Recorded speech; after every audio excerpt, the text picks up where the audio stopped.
Morning guys, the government has announced they're going to teach kids how to handle money at school. That's a big tick in the box. Well done, I'm delighted. Martin Lewis has been saying that for years. Teach kids how to budget, about income and outgoings, about investments and how to handle money. That's a great move, well done. But what have they tagged it to?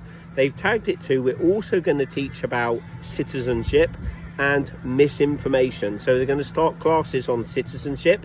That worried me because we have what's called a British Constitution, and they used to teach it in secondary classes so you understood your rights of democracy in the UK, your right to free speech.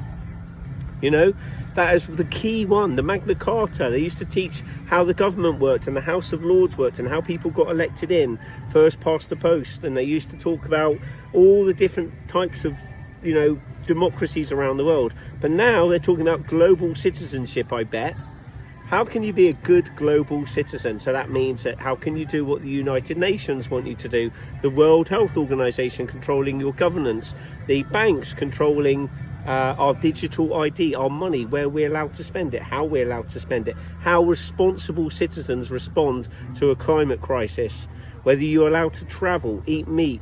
That's part of being a responsible global citizen. And if you don't follow that narrative, then you could be in trouble. So that concerns me when they say citizenship, because I think, what does that mean?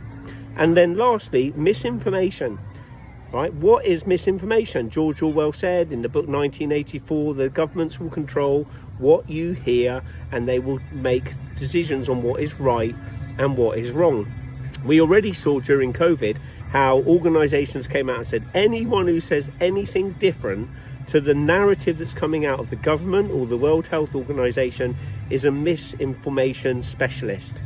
They were talking about different types of peroxide nasal spray. Some of the top virologists in the world were saying this is what you should be taking, and they were thrown out, discredited, lost. Even though they were going around the world speaking, they lost all credibility in the world scene because it was misinformation. Now what's misinformation, guys?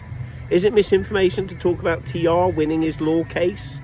Because if I did a post on that, it would be taken down. The judge said the police acted irresponsibly and they arrested him without due course or fair duty for arresting him. And yet it got thrown out. If I did a video on that, I'd probably get taken down. Misinformation. It is going to be really important to understand what is truth, i.e. what is not made up by AI, what the graphics and the videos and what people do. You're going to have to start to use your brains, not just your eyes.